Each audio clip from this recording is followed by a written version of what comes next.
crore corpus bill பண்ண dream பண்றீங்களா?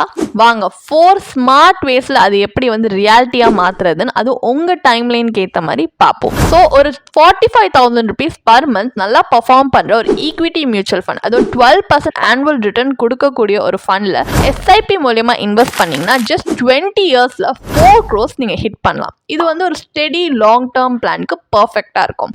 இல்ல இன்னும் கொஞ்சம் ஃபாஸ்டரா வேணும்னா உங்க எஸ்ஐபி அமௌண்ட்டை 80,000 rupeesக்கு இன்க்ரீஸ் பண்ணி 15 இயர்ஸ்க்கு இன்வெஸ்ட் பண்ணீங்கன்னா அந்த சேம் 12% ரிட்டர்ன்ல உங்களுக்கு இந்த கார்பஸை அச்சீவ் பண்ண முடியும். இல்ல எனக்கு இன்னும் கொஞ்சம் அக்ரெசிவான மைண்ட் செட் இருக்குன்னா 1,75,000 rupees பர் மந்த் 10 இயர்ஸ்க்கு நீங்க இன்வெஸ்ட் பண்ணாலும் இந்த 4 crore ரீச் பண்ணலாம்.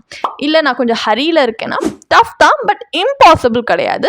5 lakhs பர் மந்த் நீங்க இன்வெஸ்ட் பண்றீங்கன்னா 5 இயர்ஸ்லயே 4 crore ரீச் பண்ணலாம். நீங்க எவ்வளோ இன்வெஸ்ட் பண்றீங்கன்றது மட்டும் கிடையாது, நீங்க எவ்வளோ லாங்கரா இன்வெஸ்டரா இருக்கீங்கன்றதும் முக்கியம். வெல்த் கிரியேஷன்ல டைம் அண்ட் டிசிப்ளின் தான் உங்களோட பெஸ்ட் ஃப்ரெண்ட்ஸ். ஸோ எங்க ஸ்டார்ட் பண்றீங்கன்றதை விட இன்னைக்கே ஸ்டார்ட் பண்ணுங்க. உங்க ஃபியூச்சர் செல்ஃப் கண்டிப்பா உங்களை தேங்க் பண்ணுவாங்க. இந்த மாதிரி இன்வெஸ்ட்மெண்ட் அண்ட் ஃபினான்ஷியல் கைடன்ஸ்க்கு உங்களுக்கு ப்ரொஃபஷனல் கைடன்ஸ் தேவைப்படுதுன்னா எங்க பயோல இருக்க லிங்க்ல போய் ஒரு ஃப்ரீ கன்சல்டேஷனுக்கு எங்களோட சர்டிஃபைட் ஃபினான்ஷியல் பிளானர்ஸோட இன்னைக்கே ரெஜிஸ்டர் பண்ணிக்கோங்க.